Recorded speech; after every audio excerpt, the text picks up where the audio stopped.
Waiting for the music to come on.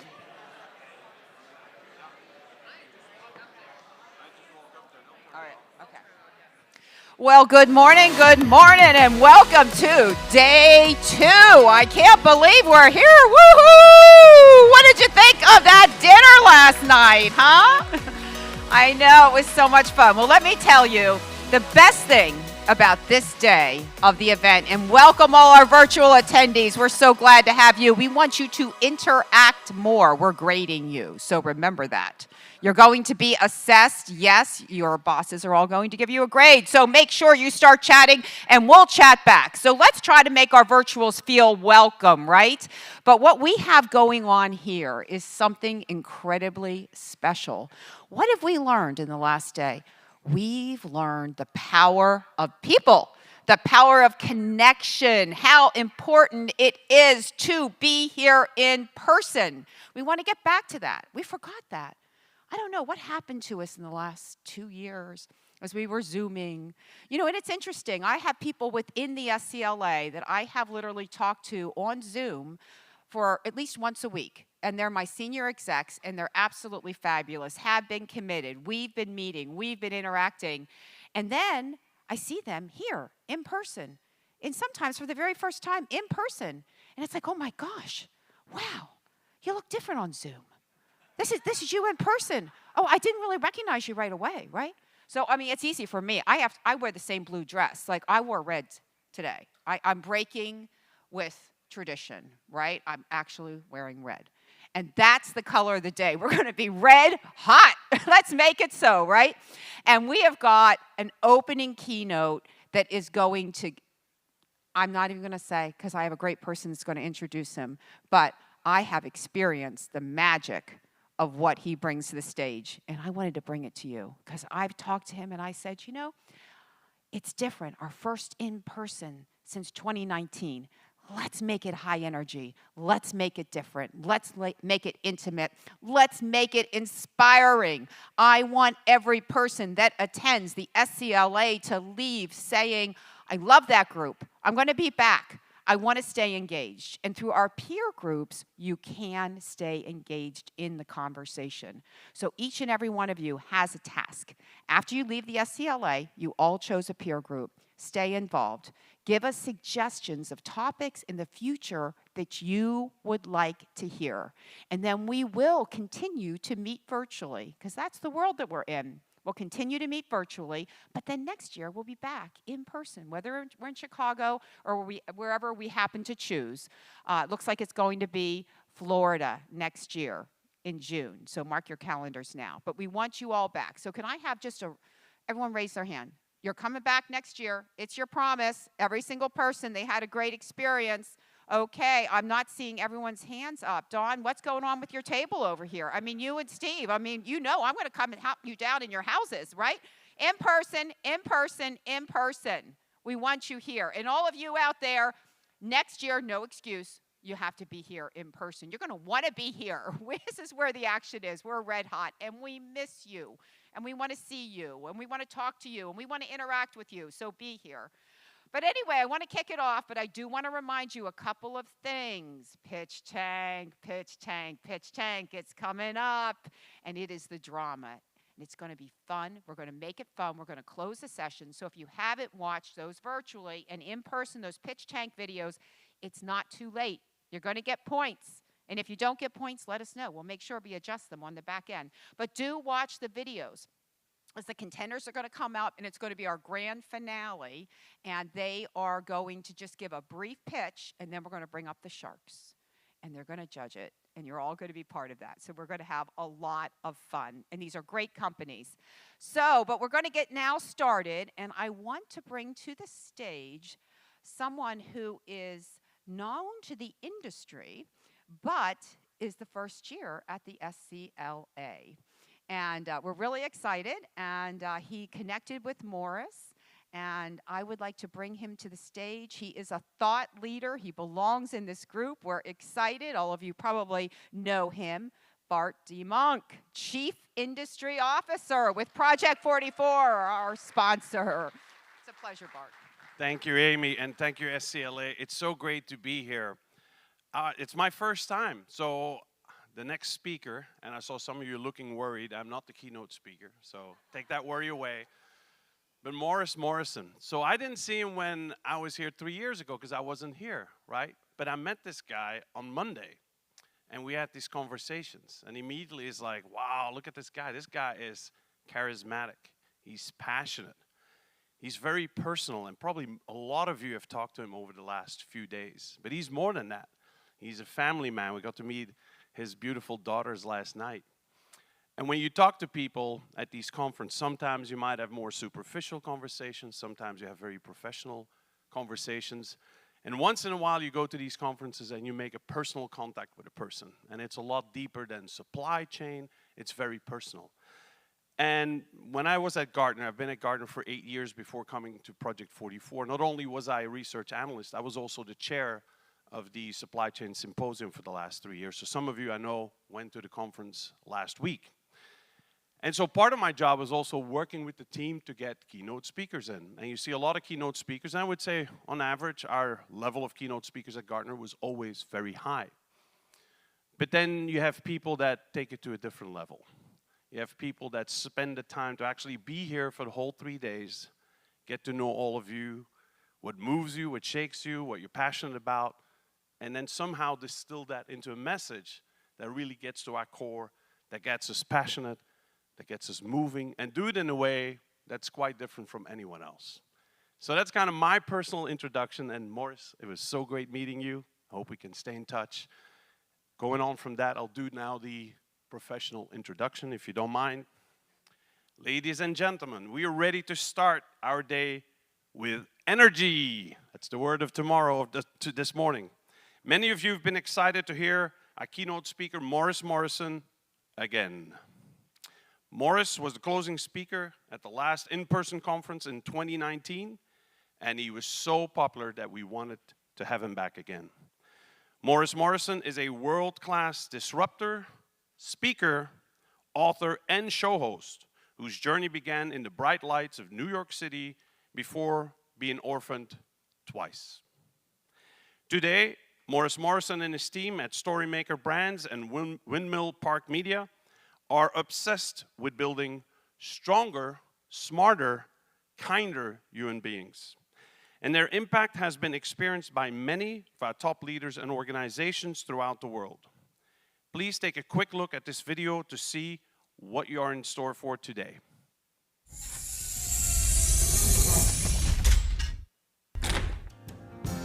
I've seen fire and I've seen rain. I've seen sunny days that I thought would never end. I've seen lonely times when I could not find a friend. But I always thought that I'd see you again. I highly recommend you to invite him. He was absolutely phenomenal. It was an exceptional experience. Won't you look down upon me, Jesus? What's that? Now keep that clap going. I like it. Keep it going. Keep that going. It was awesome. It was just amazing. Wow. It was awesome. It was awesome. It was awesome. You have to see it. It was off the chart. It was so fantastic because the confidence that you could feel in the room. Morris just knocked it out of the park. So you can have the opportunity as long as you take responsibility for your life and you're not a victim.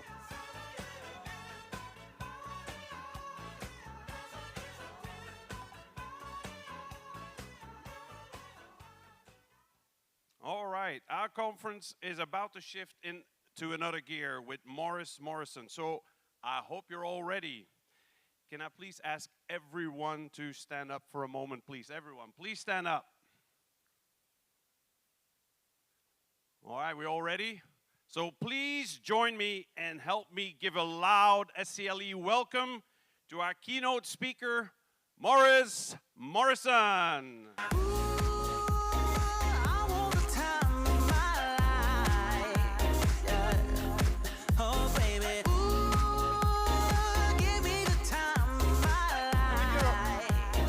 Round of applause for Bart. Round of applause for Bart. Hold on. Give him a little dance move real quick. Dance. Go Bart. Go Bart. Yes. Hey, stand back up just a little bit. You know me. If you guys are excited to see somebody in person, turn to your neighbor right now and say, oh, it's you. Go ahead. Now listen, look at your other neighbor and say, I had no idea what you really look like. Hold on. Hey, stay standing. Listen, speaking of what somebody really looks like, every time I travel, the same thing happens. Recently, my flight, I was flying through New York, then LA, and a girl, she runs up to me. She said, oh, my God, it's you, John Legend. I don't look anything like that guy, do I? Some of you guys are just like a little bit. I see you, Caroline. I see you. I am so happy. When Amy called me and she said, you closed things out for us 3 years ago, she said, we want you to come back. And inside I was thinking, I don't want to come back to supply chain people. They're weird. But now that I'm here and I got a chance to see Tom and I got a chance to see David, got to see the whole CarMax crew. Listen, hold on. We got people online right now. Let me say hello to all my McDonald's team. Hey, what's up, Ray? How you doing, Ray? Everybody else. We got Starbucks. Everybody just like say hello really loud so people can hear you. Can we get a round of applause? That was for the people online so you know we're with you right now. All right, listen, and to be in this room right now, I have one simple goal. Listen, Ray, I'm going to make sure everybody has a great job today. I mean, a lot of fun. It's not going to be too serious, but today we're going to talk about connection. So say it. Say connection. Look at your other neighbor and say, let's take a seat. Go ahead. Give them a round of applause. Let's go. Now listen, if there's one thing I learned from Kelly yesterday watching you all, sometimes you guys sit there like bumps on the log. But you guys livened up and you perked up the most whenever you were included, whenever we were doing some things, right? I saw some energy shift, Stephanie, so here's the deal right now. I want to make sure I involve y'all as much as possible. There's going to be some jumping around. Some of y'all going to cry by the end of the session. Some of y'all going to laugh, all right? Look at your neighbor and say, are you going to cry? Go ahead and ask him.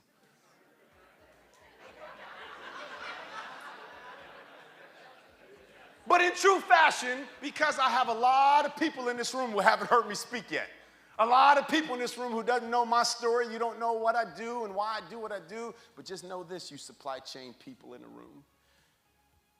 Right now, we need connection more than anything, and we need to have a good time. So I'm going to start off with some great music. Is that okay with you? All right, so let me see, since you guys like to interact, since that's the only time y'all wake up, I want you to yell out some of your favorite music groups of all time. Just scream some stuff out. Look at Nick. He said John Legend. Look at that. I like that. Give him a round of applause. That's a good joke. That's a good joke. We got it going, baby. Listen, you all, speaking of John Legend, I'm in the airport. This girl, she thinks I'm John Legend. I tried to tell her I was Morrison. She didn't believe me. I pulled out my business card. I said, look, my business card has my face on it. I held it out. Chris, I said, look. Chris, she looked at my card and she said, give me that. She looked at it, Chris. She looked back at me.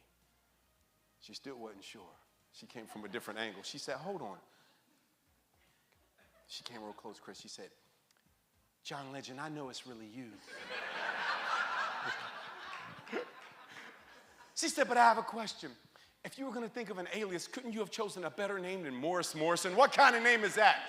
I said, no, I am Morrison. I said, Google me right now. And I started to get hot. I was getting upset. She pulled out her phone. She Googled me, and she said, oh, it's really you. She said, I know who you are. She said, my best friend's dad works way out in Oregon. He works for Nike. That's right. I know who you are. She said, he's in charge of paying big bucks to bring in speakers just like you. I said, whose best friend's dad works for Nike? She said, mine. You know, sometimes you got to recognize business opportunities when they happen. Supply chain, you don't think you guys are in sales. No, you guys have to do the biggest sales job in the world right now. Supply chain is the sexiest thing in the world right now, and I'm going to give you a message about how your time is now. So you're in the biggest sales role in the world. Turn to your neighbor and say, I didn't know we were in sales. Go ahead.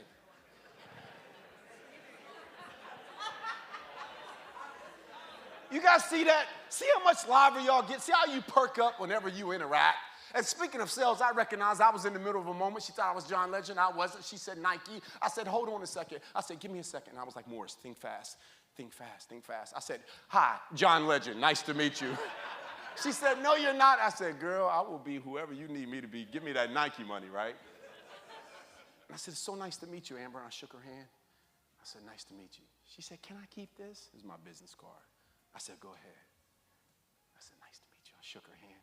I went to walk away. She wouldn't let go. I said, excuse me. I said, nice to meet you. I went to walk away. She pulled me. She said, motivate me now.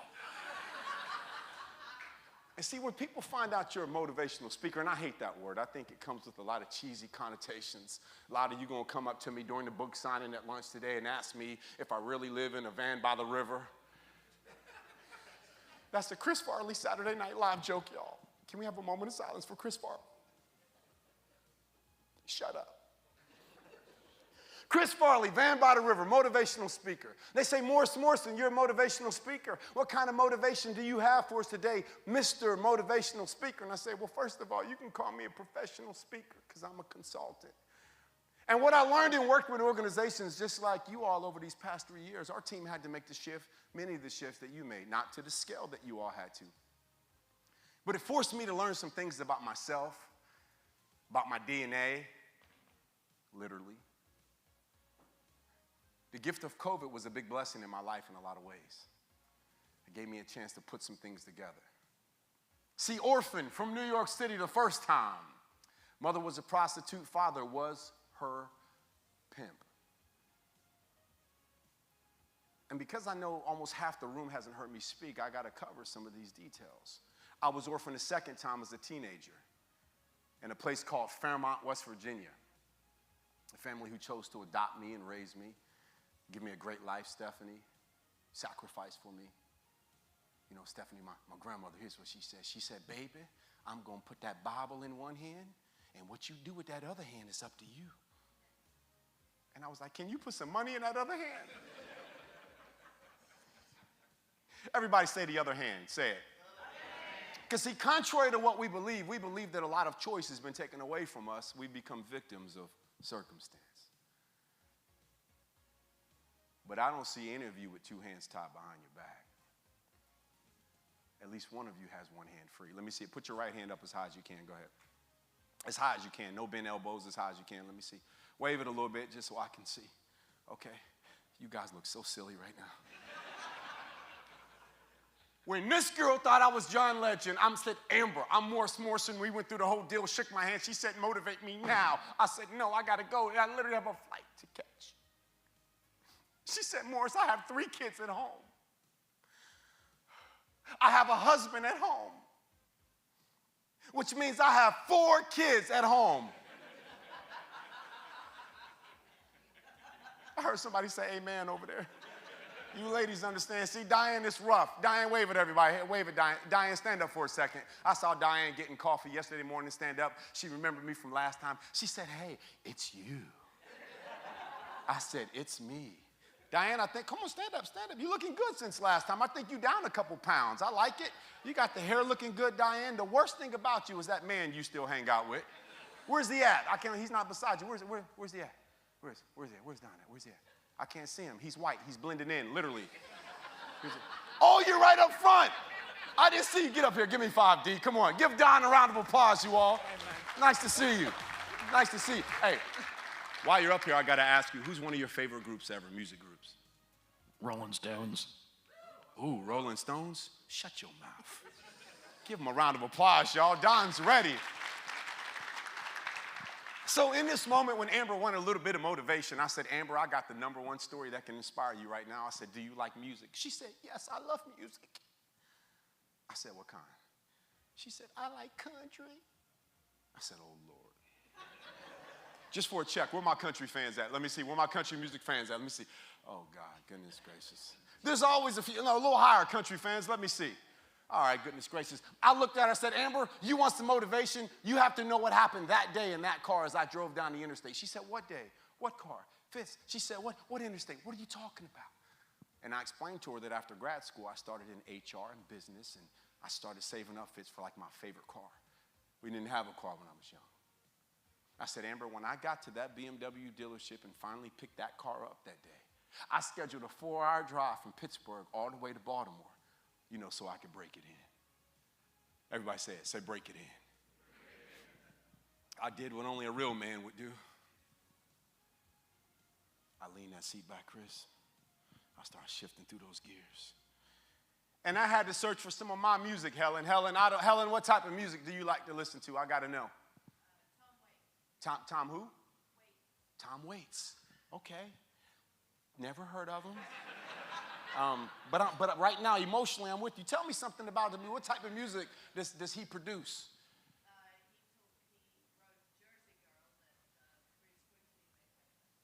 Oh,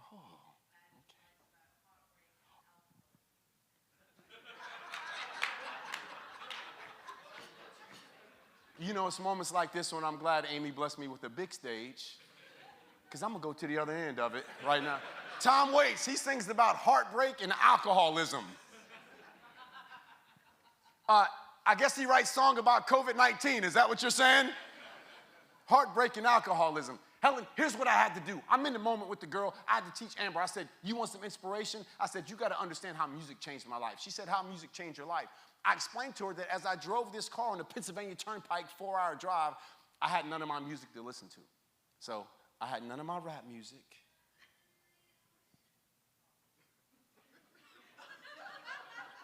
Ro, was that you? That was such a who was that artist? Who was that? Elena Perez? Did she sing about alcoholism? Okay, well, I'm going to ride with you today, okay? No, but Helen, listen. Music is everything. If you like Tom Waits, then we got to roll with Tom. Music is music. And I know that in this room right now, our souls, our hearts, the essence of who we are as human beings was shifted and challenged dramatically over these past couple years. So I come back to the power of music right now. I come back to the power of the fact that I was an athlete. I played college basketball. We won a state championship in high school. And we used to come out the tunnels listening to Biggie and Snoop and Tupac. And when I say good music, I mean good music. Oh, Christine, I see you can't stop it. I see her. Look at her. Yes. But unfortunately, what'd you say?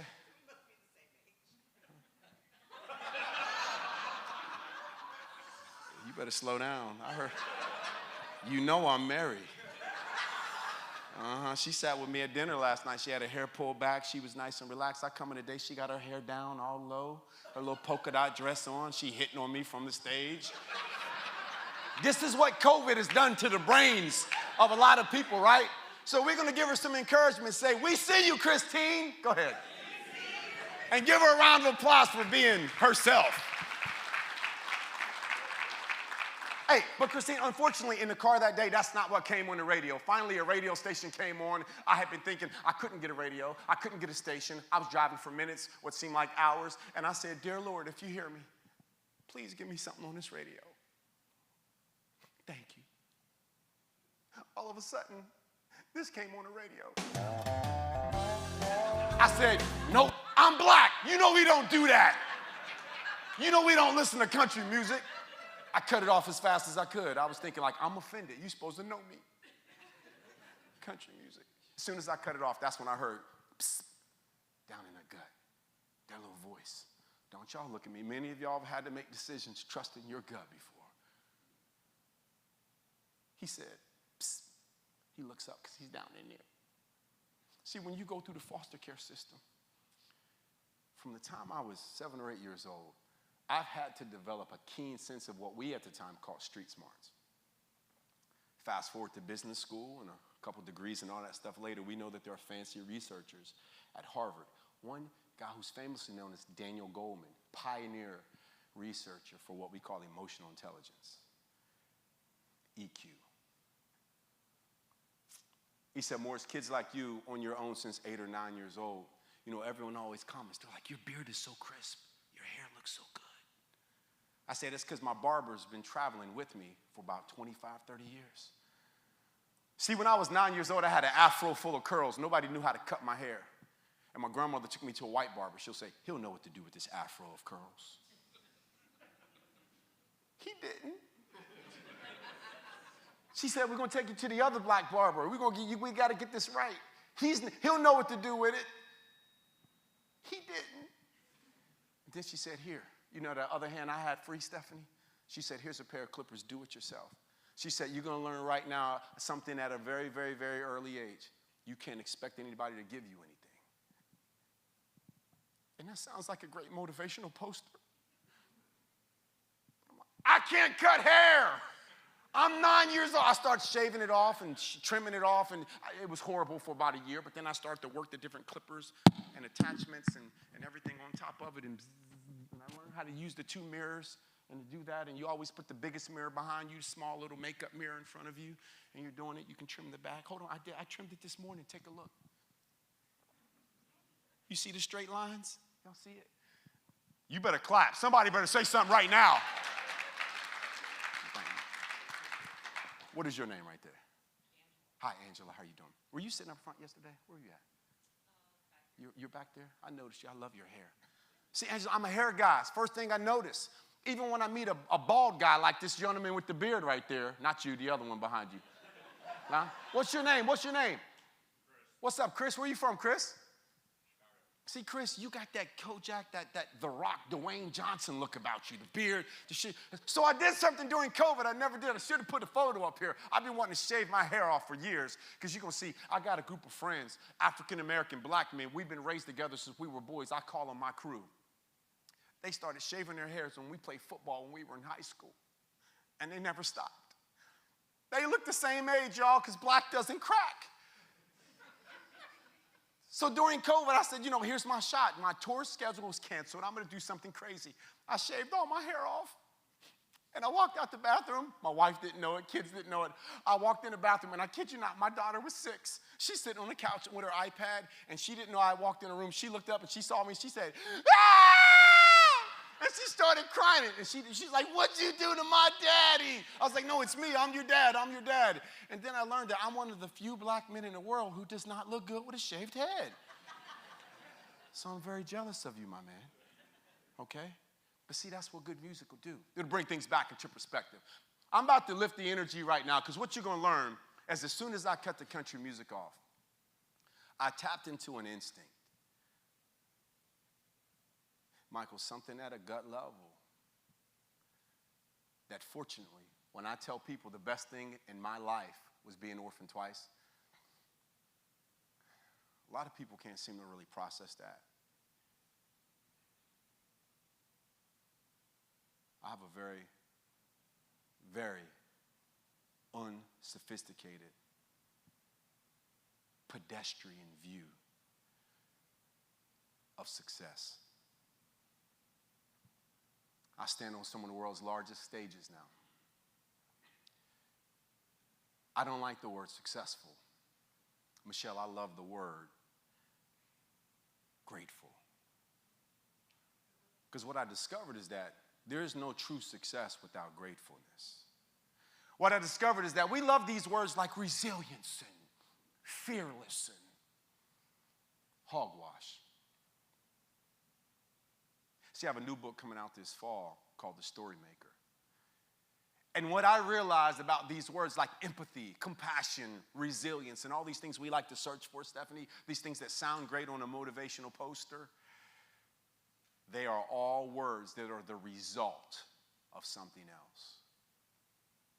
Let me walk you through this quick journey. Some of the most kindest, empathetic people that I've ever met in my life have been people who've come close to their story, people who know who they are. What you don't know about Kelly Swanson, who was here yesterday, I was responsible for getting Kelly to this conference. And what you all don't know is that in 3 weeks, we will be in Nashville. She's going to be inducted into our Professional Speakers Hall of Fame. What you don't know about Kelly Swanson is what she did yesterday was something that she's never done before.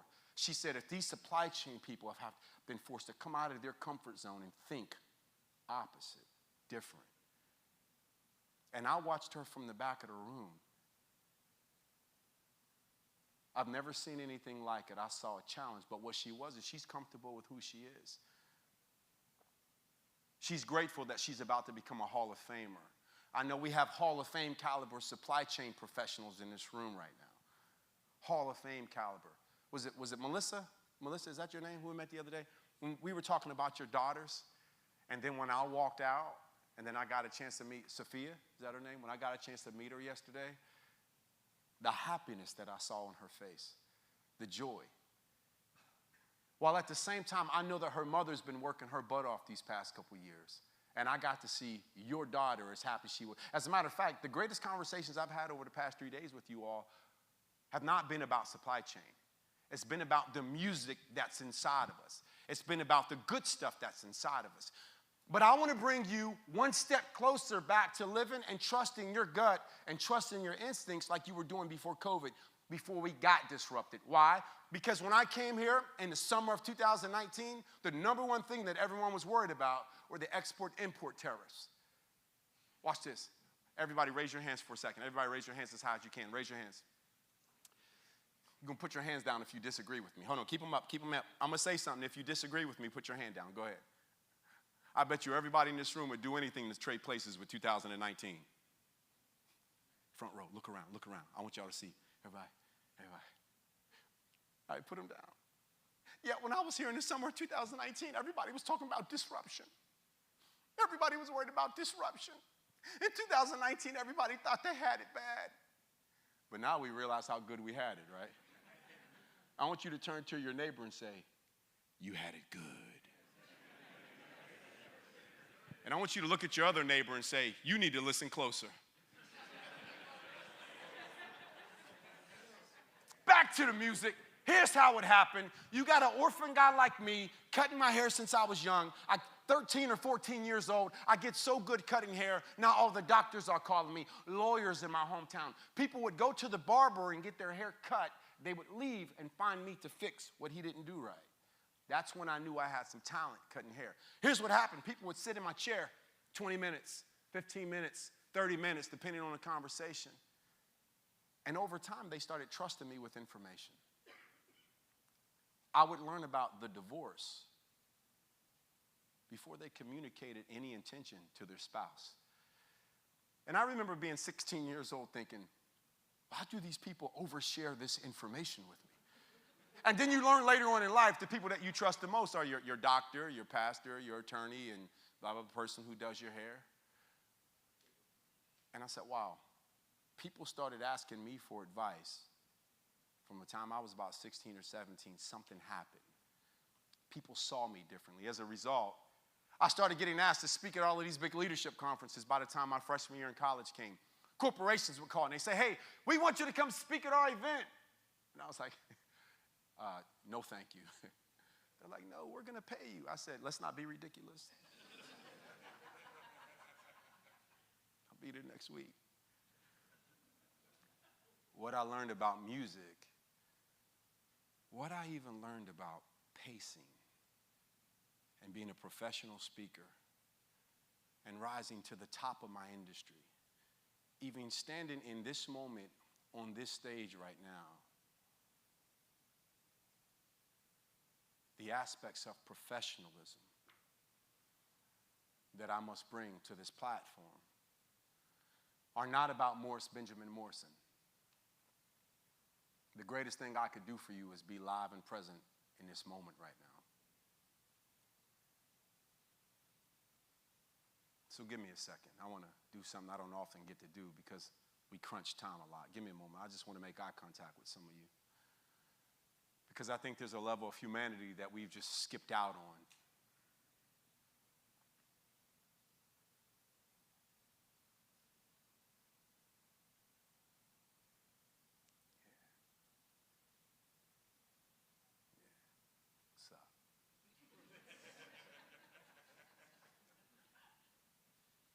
What you laughing at? I'm playing.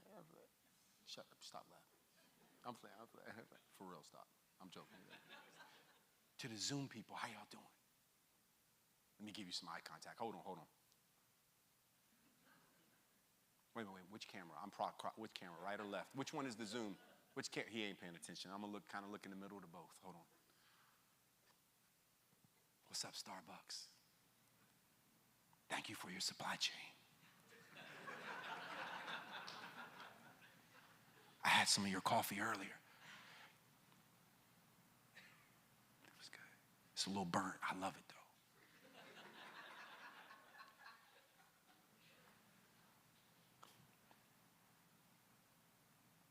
Quietness. See, I'm a high energy guy. But somehow, these past couple years, we were all forced to pivot, adapt, find out aspects of our personality. I'm going to get this out of the room just for a second. Hold on. I don't really trust him as much, though. What's up, Caroline? What's up, Steph? Yeah. What's up, Brian? How you doing, man? Good. Shh. I won't tell him about the cocaine last night. Supply chain, it's effective. He was just explaining and showing me how it was. He said he's from California. You know how weird y'all California people are. I'm joking. He didn't have cocaine. It was meth. We need to laugh. We need to connect. We need to be together. We need great music. But we resist everything that comes our way whenever it's foreign to us, including me, Benjamin Morrison. Country music comes on. I cut it off and said, bam, I'm black. God, you know we don't listen to country. All of a sudden, my gut starts talking to me. Some of the best moments in my life happened when I took the time to listen. Sometimes we argue, me and my gut. Don't y'all look at me like I'm the only one who's ever made a big decision where I had to trust my gut. Some of you literally married your spouse based on a hunch. See, the ones who didn't laugh, they're like, how does he know? So here's what I did. All of a sudden, my gut said, hey, psst. That's what he does to get my attention. He said, psst.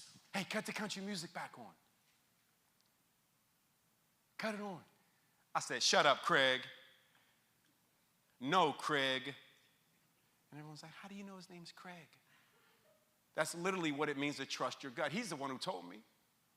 He said, okay, I get it, Mr. Big Shot Consultant and business leader. You don't want to try something new just because it makes you feel uncomfortable. Okay, whatever, Mr.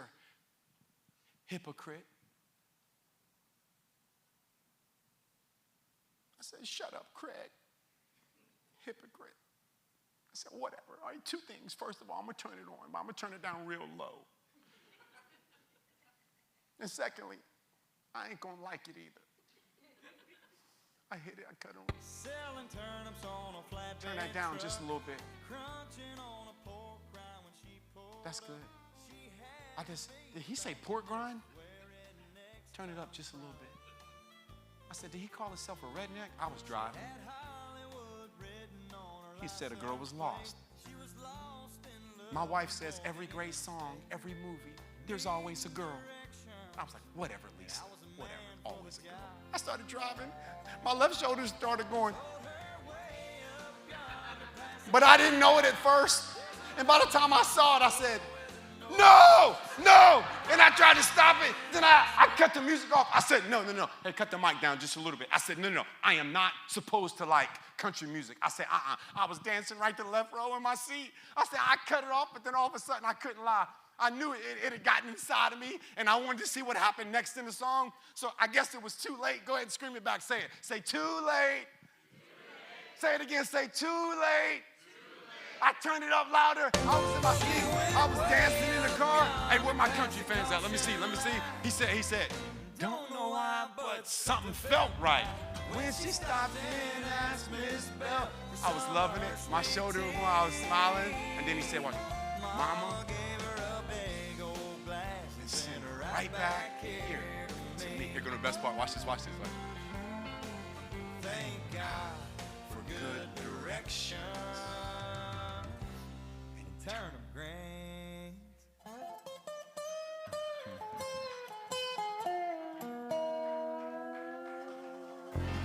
Woo! You don't understand. You clap for that. You clap. Because see, here's the problem. When you're from the black community where I'm from, and you got my buddies, the tallest, biggest, coolest, scary guys, these are my boys right here. Here's what happens. You see the biggest one in the back? His name is Damien. We call him DB. His name is Damian Birch. You ask him what his name is, he say, my name is DB. Go ahead, say it. Say DB. Say it louder. Say DB. One day we're driving down the road. And see, when I fell in love with country music, I had to hide it from him for like 3 years. We're driving down the road one day. I'm driving. He's in the passenger seat. Finally, he looked at me, Stephanie, and he said, hey, we know what you've been doing. And ladies, what does every guy's response whenever we're in trouble? What? He said, we know you've been listening to that country music. I said, do I look like the type of brother that will listen to some stupid country music? I can't even believe you would say that. Me, country, whatever. And all of a sudden, I was thinking to myself, I hope he doesn't touch the power button. And his finger was going towards the power button, and I saw it, and inside I was thinking, no! And I wanted to block it, but I couldn't hit the button. It was like, nah, nah, nah, nah, nah, nah. I said, I have no idea why that radio station is playing in my car. I have no idea. He said, radio station. What radio station? He hit the eject button, and Tim McGraw's greatest hit CD came out. He said, oh, so this CD isn't yours? I said, I've never seen it in my life. He said, good. He rolled down the window. He's throwing it in slow motion out the window, and I was like Rocky, Sylvester Stallone. I said, no! And I grabbed it, and I said, what's the big deal? I'm black. I listen to country. So what? He said, will you calm down? Relax. Goodness gracious. I've been listening to it, too. You know, your friends will say anything so you don't look like a jerk. I thought he was lying. I said, shut up, you're just saying that. You don't listen to country. Prove it. He pulled up his smartphone. He flipped it around. He had a Luke Bryan screensaver on his phone. And by the way, if you want to trust my level of influence, you supply chain folks, you executives, y'all need some credibility. Let me establish credibility and rapport to let you know what my effectiveness level is and credibility level is. All those brothers you saw on that screen just now, I got them all listening to country now. You clap for that. That's called influence. That's influence. But see, here's what I learned. Once I started listening to country, I realized, I said, wait a minute. There's a lot of other really, really great music that's out there that I would have never, ever listened to before. And right now, in this room, I'm going to show you the power of music and how it can transport you somewhere that nothing else can. Because once I started listening to country, I started listening to everything I could get my hands on.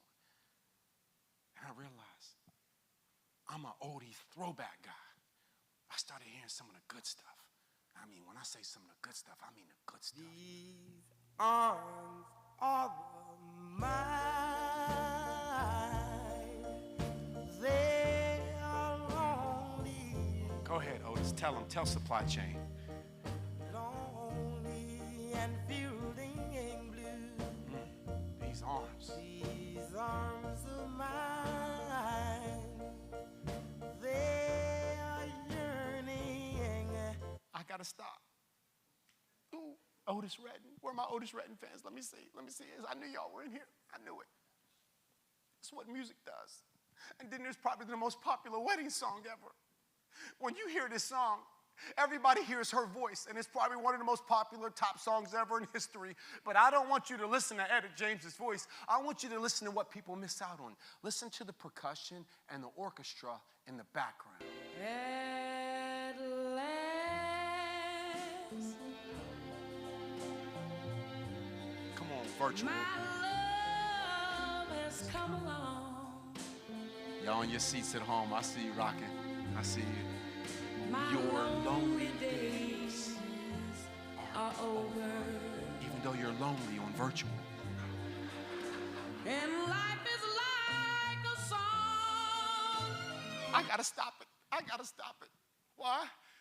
Because there's certain songs that when you hear them, as soon as they come on, especially, there's some songs that I call old songs, those bar songs, those songs that as soon as you hear it play at the beginning, it just changes because you know the artist, you know what's coming. And then there's some of those American songs. See, listen, when I heard about Bobby, oh my God, when I heard about Mr. Bob, everything changed. See that? Y'all stand up for a second. Go ahead, stand up. Come on. I want you to hear you sing it. Just take those old records off the shelf. Wow. I sit and listen to them by myself. Get it. Today's music ain't got the same soul. You like that old time rock and roll. Get it. Don't try to take me to a disco. Get it. You'll never even get me out on the floor. To 10 minutes I'll be late for the door. I like that Hold that old right time rock and roll. Still like that old time rock and roll. That kind of music just soothes my soul. I reminisce about the days of old. Come on, hold it up here. I like that old time rock and roll. Woo! Give Bob Seger a round of applause. Stay standing. Stay standing. Hold on. You know, I like to listen when I go to conferences. I like to listen. I like to do the math. I like to let you all know that I'm a professional. And Caroline, since you love Dave Matthews so much, I had to just go ahead. Yeah, give Caroline a round of applause for Dave Matthews. Go ahead.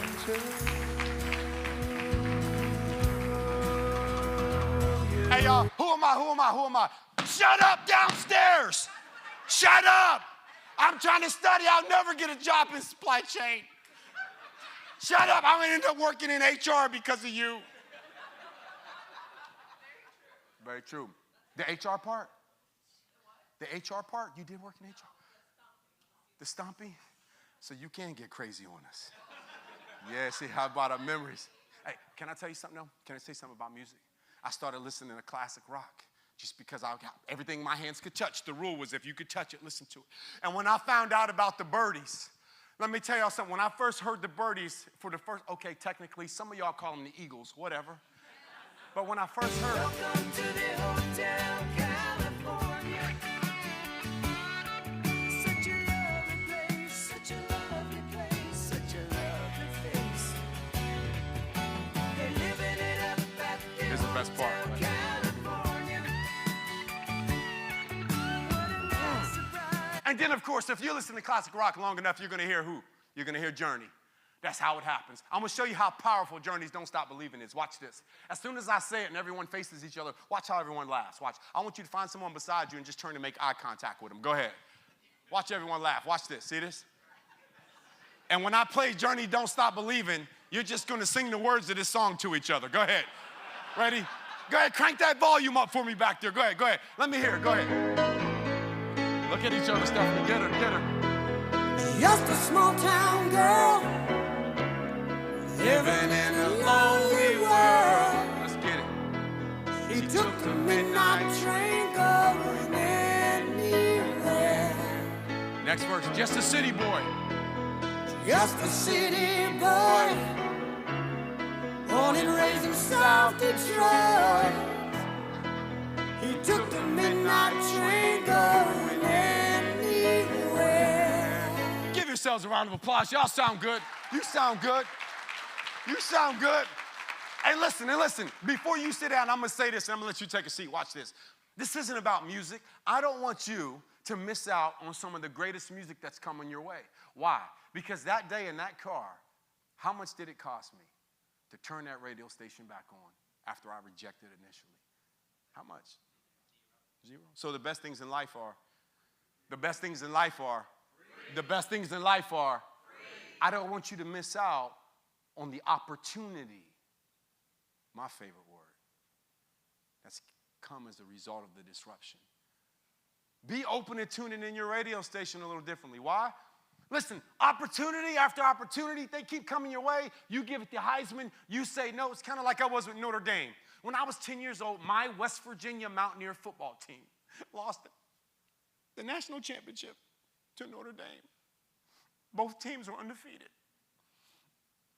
They killed us. I said, if I ever see anybody with a Notre Dame shirt,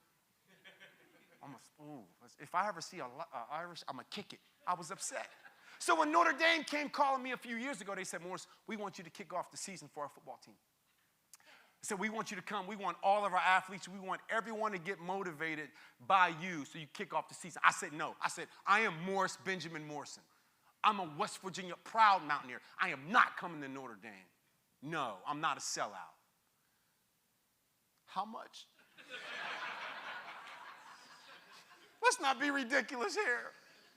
But when Virginia Tech came calling, obviously West Virginia, Virginia Tech, that's a border war. I said, absolutely not. There's no way I'm coming to Blacksburg, Virginia. No. How much? When I got to Blacksburg, they told me about Metallica, Inner Sandman. They said the football team, when they come out, everybody in the stadium, they jump up and down and it's crazy. And I said, no, thank you. But then I saw it for myself. So what I want to see to get y'all really moving today, because y'all like to interact, all right? I'm going to hit this Metallica Inner Sandman. We're going to jump up and down. I want people in the rest of the hotel to wonder what the hell those supply chain people are doing in that room, all right? I want you to group up your arms around the shoulders of people beside you. Just make a straight line if you can. Just put your arms around the shoulders of people beside you. There we go. Do it like these ladies are doing it. Here we go. Yes. Yes. Yes. I'm liking it. Yes. And for you virtual people at home, oh, I'm including you too virtually, okay? All right, McDonald's, put your Happy Meal toys down, all right? Candace, put them down. Stand up, all right? Stand up in your chairs at home. Here we go. All right, so here's what we're going to do. I'm going to play Metallica's Inner Sandman. They're going to crank the music real loud in the back. And when I play it, I want you to do absolutely nothing at first. Just look at me. But then when I jump, y'all jump. Very clear. Unsophisticated directions that most of you will still screw up. Are y'all ready? Nah, see, I didn't think so. Are y'all ready? Are y'all ready? Let's do this. Let me see. Oh, y'all look ready. Y'all ready? Let's get ready. Come on. Let's do it. Get up. Let me see it. Okay, I see y'all getting up. I see it. He's got his hands in his pocket. I like it. I like it. Oh, that's the best. I see you over there. He's getting it. He's getting it. You better get up, Ron. You better get up. Come on, where you at? Where you at? Hey, you back here. I see you. I see you. I see you. Let me stop before one of y'all strokes out, all right? Give yourselves a round of applause. You guys can have a seat. Wow, wow, wow. I just got to say, I think it was, who was the guy in the middle who was jumping the highest right there, the bald guy? He was the bald guy jumping up and down. I forget who he was. Oh, that was here. This is for you. This is for you. So listen, this is my newest book, and y'all going to love this. We're going to get into it in a second. It's called Disrupt Yourself. I'm doing a book signing at lunch. Come over, I want to sign up for you. You got some ups. You were jumping, man. Wait a minute, what's your name? I didn't meet you. Oh, Adam. That's why you can jump, okay? That's why I can jump? Yeah, that's why. Give him a round of applause. It makes no sense. He was jumping like this. I was impressed. Hey, notice a couple things that I saw. The comedian in the room, I just got to tell you, I saw some things from the front of the room that only I could see. First of all, I saw some things moving, bouncing up and down just now that needs their own vehicle registration plate. Moving violations in this room right here, right?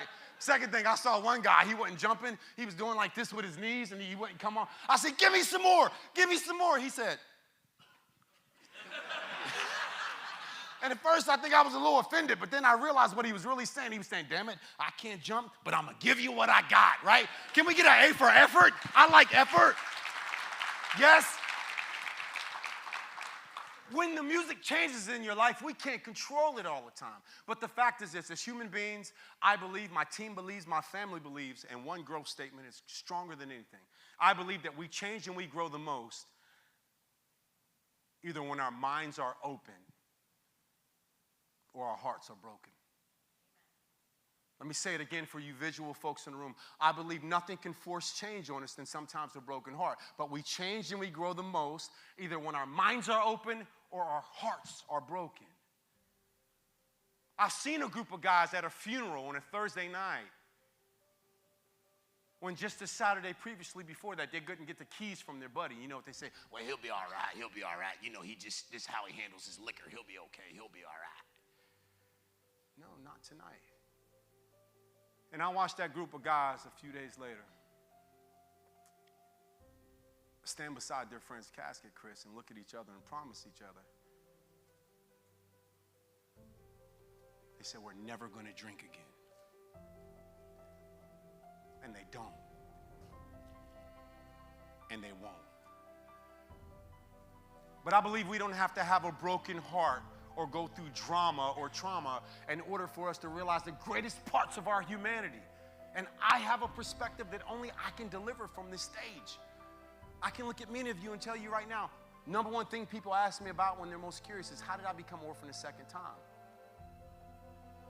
But because of COVID, over the past year and a half, I had a chance to do my DNA.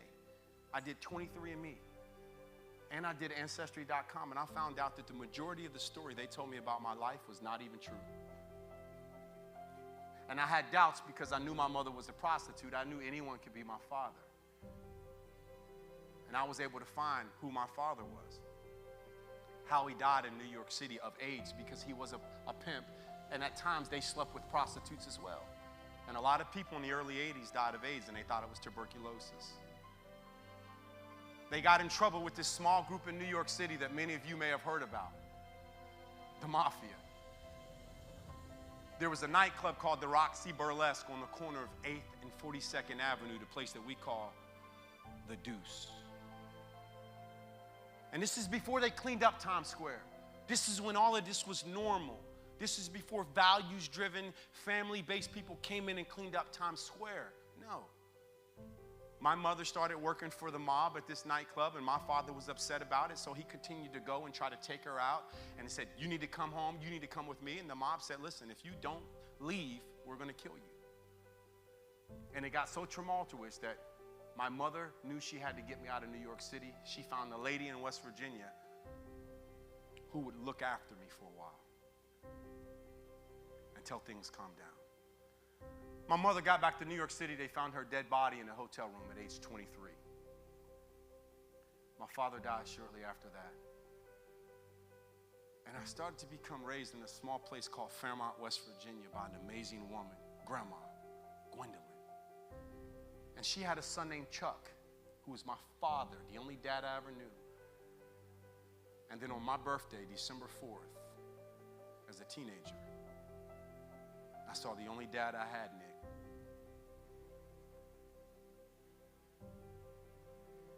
Falsely accused Stephanie of shooting another man in the hand, a gunshot wound to the hand.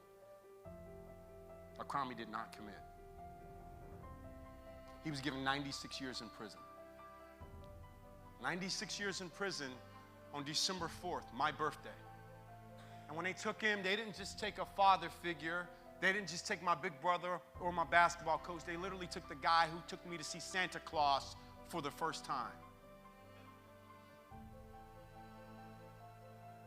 And a few short days after that, my grandmother, his mom, Gwendolyn, who'd raised me since I was a baby, she was already sick. Kidney, renal issues. She was on dialysis for 3 days a week. She'd already had one of her legs amputated. His prison sentence crushed her. And when I had to go to the hospital to say goodbye to the lady who I refer to as my New York City angel,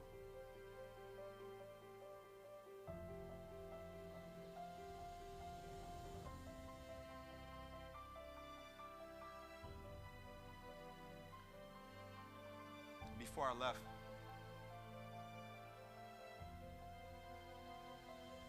her doctor, he put his arm around my shoulders. He said, kid, I don't know what it is about you, but there's something different about you. He said, you're going to do something amazing with your life. He said, can I share something with you? I said, yes, sir. He fits in a way, and I told you this yesterday. When I see your gray hair, you know what it means to me? John, it means wisdom.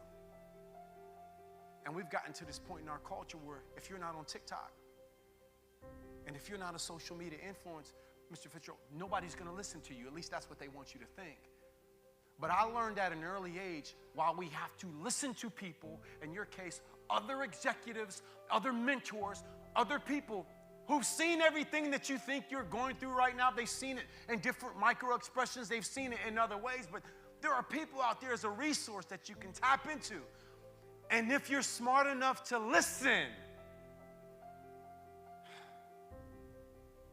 some of you are so damn blockheaded, I could tell you something 3 times. You could fail 5 times before you realize the common denominator. You. Listen.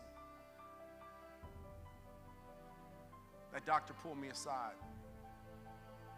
He said, son, I wasn't always a medical doctor. I used to be addicted to heroin until someone put their arm around my shoulders, sponsored me through rehab. Then he became a nurse because he wanted to help people, only to realize he was doing all the doctor's work without the doctor's pay.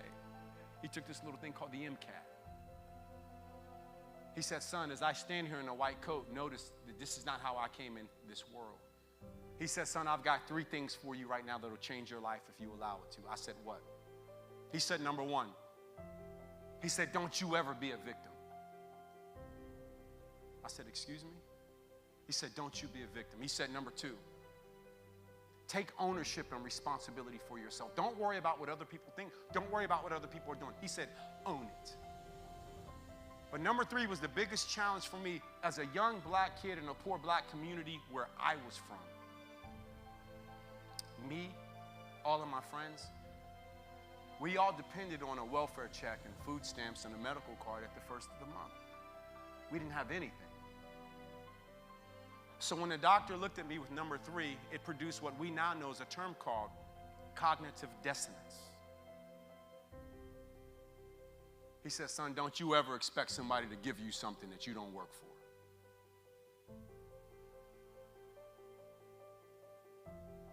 All of a sudden.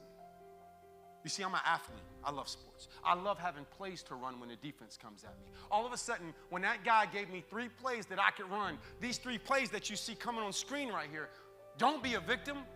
Take ownership and don't expect someone to give you something you don't earn. See, all of a sudden, this message means something entirely different right now in 2022. Some of the greatest executives running the best companies that have been able to pivot and shift and adapt, they've given themselves permission to not be a victim during some of the greatest storms in our life. I know that isn't easy, and I know it's very easy for me to say that.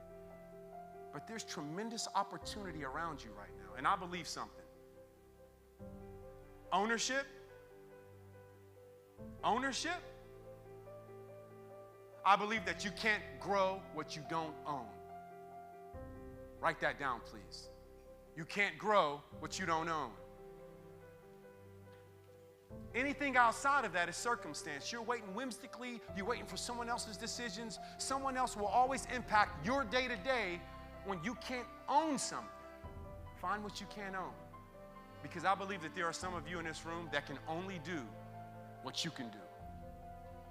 I believe every single one of you in this room has a specific calling and something that only you can do right now during this time. And I beg you, as you get ready to leave SCLA 2022, I want you to leave with 1 or 2 commitments of something that you feel like only you can do to make our world greater. But I also want you leaving with 1 or 2 new relationships in this room that you're going to commit to stand in contact with, because that is the one thing. You know, Amy, all the work that you all do to make SCLA possible, this is a family. But it's got to be a family the other 362 days a year in a special way via the relationships. And everybody, you all have that same opportunity. And trust me, I'm challenging myself the same way. Our team, we've been producing a new show that's getting ready to come out. It's the Morrison Show, podcast, videos, and everything. But I'm going to tell y'all something. Y'all better get ready, because you see this right here? I need your thoughts and prayers, because I am about to get canceled in mainstream. And you know how I know? Here's how I know. All of these major news networks, you know how they make their money? Based on our fear. Based on our fear. And they want you to know that they've got the answer, but you got to tune in tomorrow to hear it. And every day they give you another reason to tune in tomorrow so you can hear what else they're going to say to hook you in. I want to do the exact opposite. I don't want you living with fear. I want you to feel empowered. I want you to feel encouraged. As a matter of fact, if I do my job appropriately, the right way today, I should never hear from any of you again. If you take this message and you own this message, if I do my job, I shouldn't have you hooked to my products and services. You should be equipped to go do what you can only do. Because when I left here in 2019, everybody was worried about disruption, and it really seriously influenced the title. We were with the publisher. We were trying to go with the title of the book that I was releasing a year or so ago. And so when we came up with the idea of disrupting yourself, it's the ultimate way to take ownership of disruption. Because every time we say it, we speak about disruption in a way that's external. Yet some of the greatest NBA, NFL athletes, some of the greatest owners, some of the greatest CEOs, some of the greatest people, some of the greatest moms that I've ever been around, they continue to disrupt themselves in a way that forces their own growth. Where do you start at? You start by examining yourself in a highly, highly emotionally intelligent way, and you ask yourself a simple question. Where are you too comfortable at in your life? And by the way, looking out at this audience, I could tell some of y'all are real comfortable. You are. Y'all got nice cars. I do too. Y'all got nice houses. I do too. We're all living good. None of y'all have missed a meal in a long time. Some of y'all need to.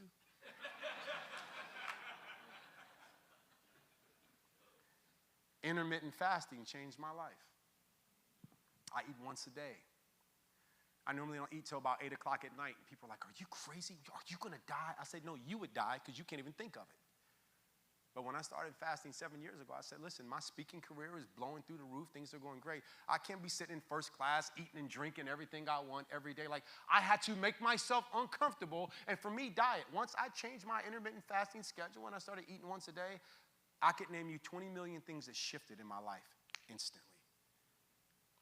And here's what I realized about food and the word discipline. You know you're disciplined when you tell yourself no to things that are readily available, accessible, that you can indulge in every day, that nobody would know about. That's discipline. That's discipline. Biggest area you're going to love in this book, I'm doing a book signing at lunch today. The biggest thing I know many of you are going to love is when we talk about the opportunity for greater human connection. This book takes place in a scene where there's a crazy old lady who worked at a DMV, and she basically locked this DMV down for her own reasons that day where no one could leave because she felt like she had a special calling in her heart to force people to talk again. 2 days before Christmas, everyone needed their driver's license or they needed an updated ID in order to travel, so no one would leave. And her rule was this: if you leave my DMV for any reason, you can't get back in. And she had a closed audience that day, and she had one bigger rule: no cell phones. And she forced people to talk. And what you're going to see in this book, in this message, is what happens all over again when we're not distracted to our phones, when we're actually looking up in closed environments, having great conversations with people. How great the connection becomes.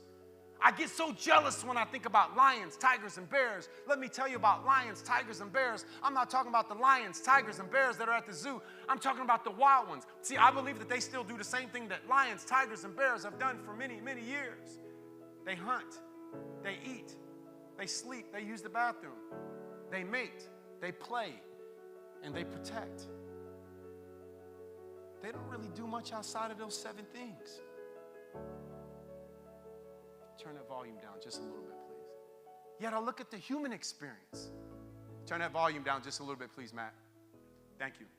I look at the human experience and how much of us are no longer doing the human things that once made us human, like eye contact, like having boundaries around your smartphone. And I get it. I know how busy a lot of you are. I know you are extremely busy and you need to be connected. But listen, I want you to have the power, the energy, and the resources to yourself to disrupt yourself. Don, listen, man. I know you're thinking, how many more years you got before you retire? You partly retired? You stop bragging, okay? That's just bragging. We're hearing about these supply chain execs who say, what? I got to do what? I need to do what to change my business? Oh, I'm done. I'll retire now. Most people, you guys know it's the issue in your industry. So retention is bad. Now it's up to you in this room to fill these voids from a talent development. You guys are going to have talent management sessions. You guys have been talking about talent. Because most people would rather not disrupt themselves and equip themselves with new skills, and they'd rather just take that golden parachute and go enjoy themselves. But I want y'all to know before I go, the greatest thing that you can do to disrupt yourself, and that's to keep the people at home that love you the most the priority. And when I say priority, I mean priority. Listen, family's everything. Nothing will disrupt you more than family will. By the way, you know what? For 10 years in a row, one of the number one things that people Google about me, it's the most Googled thing about me, more than anything. Consistently, 10 years now. Morrison's wife. In the first year, my wife was like, ooh, that's creepy. And the second year, Morrison's wife. Everybody wanted to know who she was. My wife was like, why does everybody want to know who I am? I said, because everybody wants to know who's got this stud at home. And, no one will humble you like a spouse, right? You know what she said? She said, oh, stud, huh? Okay. Why don't you tell him that you still can't stud the toilet seat down consistently, stud? Why don't you tell him that you can't stud the trash out on time, Mr. Stud? Okay, how about that, right? Nothing like a wife. Hey, but listen, I got the creepiest message sent to me from my Morrison.com website a few years ago. It was a girl named Natasha. It was a crazy message. Listen, my mother was white. My dad was black. I was raised in a strong black African-American culture. I'd always known that I had white family members out there. And when you go through the foster care / adoption system, you always have this crazy thing that you're obsessed with, which is, will I meet my family one day?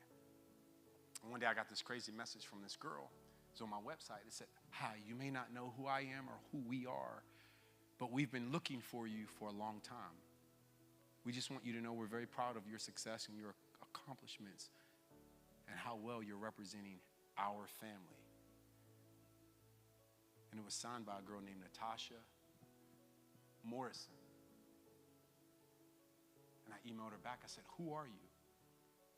She said, your mother and my mother were sisters. She said, you and I were the first two cousins, first kids born into this family. We've been looking for you for a long time. I emailed her back. I said, can I talk to you? And she gave me her phone number. And of course, I'm Googling the area code, the zip code. I found out where my family lived at. I found out that some of my uncles like to play dress-up games wearing all white. You're allowed to laugh. I was very nervous about who these people were, but I had to call because this could be my family. And I called and some lady answered the phone. Now, I knew they lived in the middle of nowhere in Tennessee, all right? Now, listen, Tom, I know you got Volunteer Nation behind you right now. Tennessee's crazy. I know it is. When the lady answered the phone, she said, hello. And I was like, oh, my God, I cannot understand these people. Tasha got on the phone. She said, well, how you doing, Cousin Morris? We come right down. Caroline going to come right there. She going to do something. I said, can you say that again? I couldn't understand the words she was saying. She came right down, come back there. 2 times going right there in the back. No, down, boom, boom. Guys, it's like this for about 5 minutes. I couldn't understand what she was saying. Finally, Craig said, psst. He was interrupting me. He said, psst. I said, shut up, Craig, not now. He said, psst. Hey, we've been listening to that country music. We got this. We can do it. I said, yeah. I just started listening with a different ear. I just started listening as though I heard a banjo or piccolo playing in the background. All of a sudden, I'm making sense of what she's saying. She said, well, we just want you to know there weren't no colored people here back then when you were born. She said, Kale, come to think of it, there still ain't no colored people here. Craig said, psst, did she just call us colored? Who are these people? Do they not know at least we've been promoted, entitled to black or African American? Run! I was a little nervous. I asked Tasha. I said, Tasha, listen. I said, who was the lady that answered the phone when I called? You remember Tasha? She said, Morris, oh, that was Mama. I said, oh, that was your mom. I'm thinking, that's my aunt. That's my first white family member that I talked to. And it was crazy. I mean, I had to process it. It was just a lot. Just, the idea that I had family members out there, that looked like Don, it was a lot to take in. I mean, no offense. You understand, Don. You see where I'm coming from, right? Like, it was a lot to take in, And so I was processing it. And so I said, listen, Tasha, I'm speaking in Nashville next week. I know this sounds crazy, but you said Grandma's there, too. You think Grandma would be interested in meeting her colored grandson for the first time? She said, she's been praying for this day for many years. We never met a celebrity before.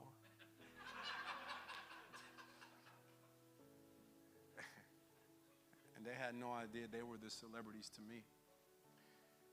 Y'all, when I pulled up in Palmer, Tennessee that very next week, and when I say they live in a place called Grundy County, I've learned my country music history. There was John Michael Montgomery sung a song called I Went Down to the Grundy County Auction. That's my people. I got lost when I got to Grundy County. My navigation system went out in my car, and I'm starting to sweat bullets, and I'm getting nervous, and I'm trying to look down. I was 5 months away from my wedding day. I couldn't show my wife, Lisa, that I was scared. I had to act tough. I was real nervous, though. My navigation system went out, and I was trying to peek at my phone for directions. No service. No service. Craig said, psst, hey, this is how we die. Right here. This is it. Everybody always wants to know how that happens. This is it. I got lost and I took another turn, literally wrong turn. I'm down the side of a mountain, or what some country folk call a holler. And I look up on the hillside and I saw this old double-wide trailer sitting on bricks. And at the bottom of the road, Brian, there was a big rusted mailbox with rusted metal letters on it that said, Morrison. As soon as I pulled up that driveway, my little 70-year-old grandmother came out running down the driveway. And when she jumped into my arms, everyone always asked me what that moment was like. There's no mistaking the feeling when you're hugging the lady who gave birth to the lady that gave birth to you. It was instant. Meet my little country grandma. As a matter of fact, I got to introduce y'all to the cutest country grandma that you've ever met. And right now, this is where you clap. You better clap right now, supply chain. My grandmother.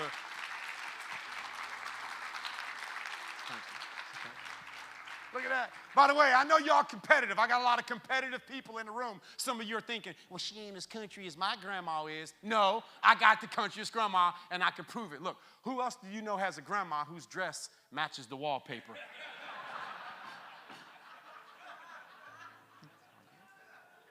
That's good. That's my grandma. Tell y'all something. I had a powerful, powerful visit. She sat me down at the table. She said, before you go, I got to show you something. And she reached down into a box under the table, and she picked up my 5th grade Pop Warner football picture. And she sat it on the table in front of me. And she looked at me. Then she grabbed my 6th grade picture, put it beside it. Here comes 7th grade. Here comes copies of my report card, transcripts, middle school, leadership academy. Here comes high school, everything about my life. Governor's this, state champion, college, student body president, homecoming king, president of my fraternity, Alpha Phi Alpha Fraternity Incorporated. College, who said that? It's my fraternity. We'll talk afterwards. We got a VIP in the room. What's your names? T1. Yo, give him a round of applause and honor him right now. It's my fault. She laid a whole timeline of everything about my life in front of me and what I thought was a sealed adoption. And I had no idea she knew anything about my life. I said, Grandma, how did you get all of this? And she looked at me. And all of a sudden, she reached under the table and she grabbed an envelope that she put on the table and she slid it across the table to me. I recognized the handwriting on the envelope before it got to me. It was the handwriting of my black grandmother, Gwendolyn. And in that moment, my white grandmother, Pauline, she looked at me. She said, there's things we had to do for you that you will never know about. Sacrifices that we had to make. So don't you waste it either. I don't care if you think you're some big shot celebrity, what you think. She pointed at Lisa. She said, and you get married to that girl, you better treat that girl good too. I'll put you over my knee if I have to. I said, Grandma, relax. I'm getting in trouble already. But it was that moment when I learned. See, when you see these two faces and you're looking at, these aren't just two women. These are two women who were in action. Two leaders who had $0 between them, zero influence, zero platform, but they had one customer in common. Grandmother Pauline said, your last name is Morrison. You have my last name. And don't you ever forget that. And I'm not the only one, SCLA. I'm not the only one who's had sacrifices for me in this room that's been paid, debts that have been paid. If you're sitting in this room right now, you're sitting in a seat that was paid for by someone else's sacrifices, the likes to which, if you're lucky, you'll never know about. From Puerto Rico, from Scotland, from all of these other countries. I can promise you that you have no idea what they did for you, so you could sit in this room right now. And the last name that you bear, that you carry forward, that's called reputation. And watch me and let me prove it to you. I want everyone to be really still. Close your eyes for a second, please. Everybody close your eyes as we close. Close your eyes.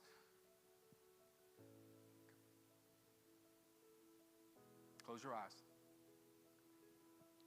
If I ask you to picture the handwriting of somebody who was important to you in your life, if I ask you to imagine the handwriting of a mom, dad, a grandma, or grandpa, somebody, whose handwriting can you picture right now with your eyes closed? Can you see it? Close your eyes, please. You remember how they looped their L's and crossed their T's? Whose handwriting can you imagine right now? Whoever's signature you see, I promise you, that's one of the many signatures of your life. And there's things that I can promise that they did for you that you will never know about. Sacrifices they made. So in the toughest, most uncertain times that you have coming before you over these next couple years, I want you just to imagine them right now with your eyes closed, coming up behind you and them giving you a hug right now, and them whispering in your ear and calling you that name that they only had for you, and them whispering and telling you how proud they are of you and how they know you'll do it and how much they love you, because that's who you do it for.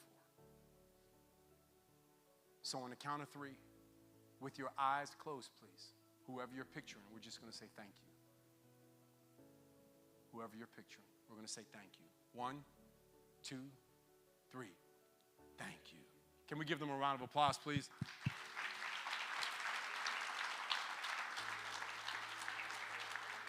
Guys, I met my grandmother at the perfect time. I got a chance to take my favorite photo in my life. She got a chance to actually be there at my wedding a few months later.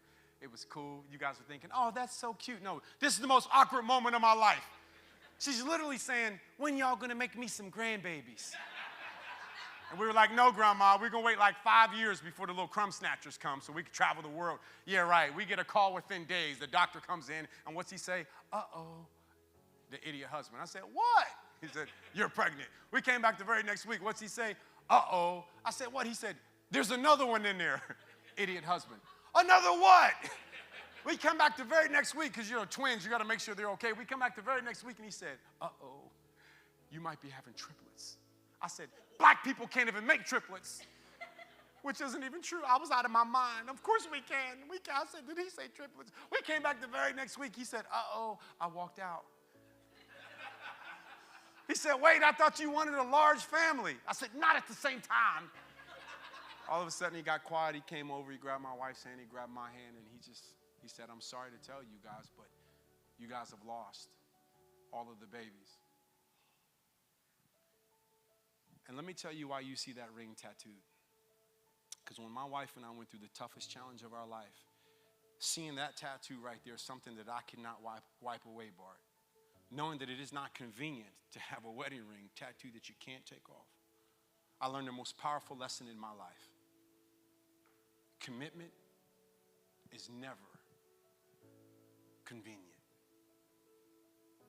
Commitment is never convenient. Whatever your teams and your communities need from you right now when you leave SCLA 2022, I promise you, there's something that only you can do. And whatever it is, it will totally inconvenience you. Why? Because we know as professionals, also, disruption is never convenient. And that's why we have to stay professionally prepared. And that's why you all single-handedly are going to make sure our world is in a better place. And I'm going to make you a promise right now. If you keep your phones, keep your emails, keep everything close, good news always comes via cell phone, via email, via text message. If you guys stay encouraged, keep your health, drink little, get a lot of sleep, stay energized, do what you got to do, I promise you, you guys will be ready when the good news comes. And oh, by the way, when the doctor called us back, he asked me one question. He said, when did you say your birthday was? I said, is this a good call? He said, this is good news. I said, December 4th. Why? He said, didn't you say that's the day they took your father? I said, yeah. He said, you better get ready because your birthday is about to get a lot better. You guys are pregnant. You're having a little girl, and she's due on your birthday. I said, what? And all of a sudden, when this tiny little girl came into our life, little Miss Dory Morrison, oh my goodness gracious, to tell you that she's a daddy's girl is a whole other story. The only problem is she already has friends that I don't approve of. Nah, she's got one of these friends, some of y'all know her, crazy little girl named Briella. When I say crazy, trust me. I even have a no dogs policy in my house. No dogs allowed. Okay, just one, maybe just one. That's hardly the dog. Can I tell you what? Our life is growing, it's changing fast. We got another little bonus girl who lost her parents like me, and we're helping to raise her. Her name's Aaliyah, and the best thing about it is she looks exactly like us, and these two girls run my life. They are disruption 101 in my house 24/7, but something tells me that many of you already know that. And many of you also know what I know being extremely successful, is that sometimes where success and family lives, sometimes one of them is always suffering and taking a backseat to another. And I just feel like I'm going to blink my eyes and my girls are going to be in middle school. I'm going to blink again, they're going to be in high school. If I blink 3 times, I'm going to be walking them down an aisle to another man who's waiting for them in marriage. And right now, I'm the man of their life. And if you don't understand what that means, I think Bruno Mars said it much better than me when he said, when I was your man.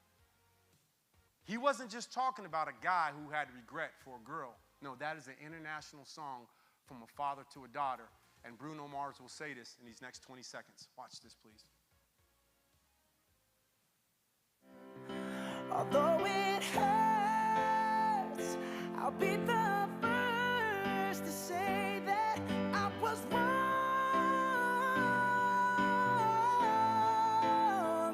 Oh, I know I'm probably much too late to try and apologize for my mistakes, but I just want you to know, I hope he buys you flowers, I hope he holds your hand, give you all his hours when he has the chance. Take you to every party, 'cause I remember how much you love to dance. Do all the things I should have done when I was your man. Do all the things I should have done when I was your man. I think I have 2 people back there who want to say hi to you. Girls, are you over there? Are you here? Come here real quick. Hurry up. Come say hi. Hurry up. Come here. Come here. Come here.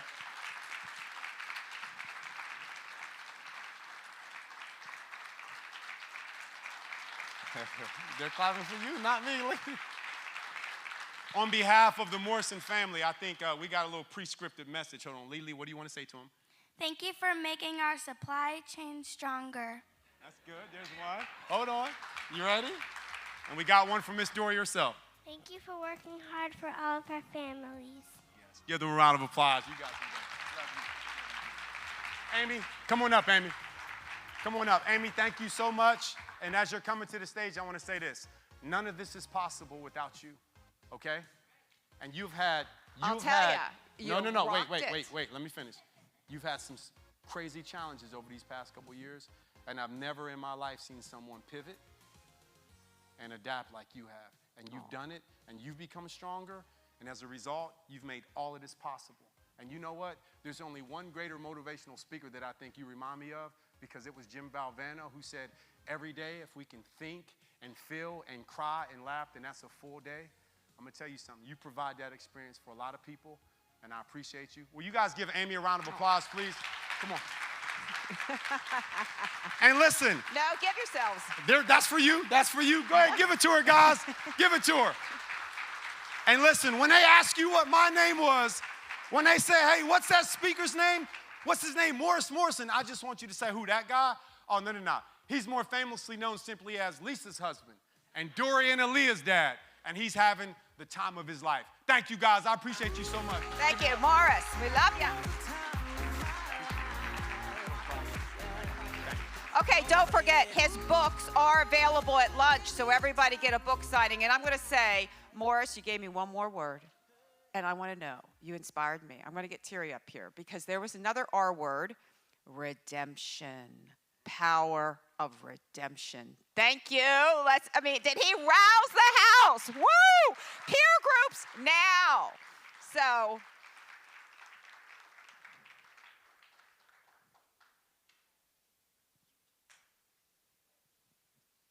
peer groups, everybody. We're not sitting down. No, we're getting out of here. There's coffee. Go.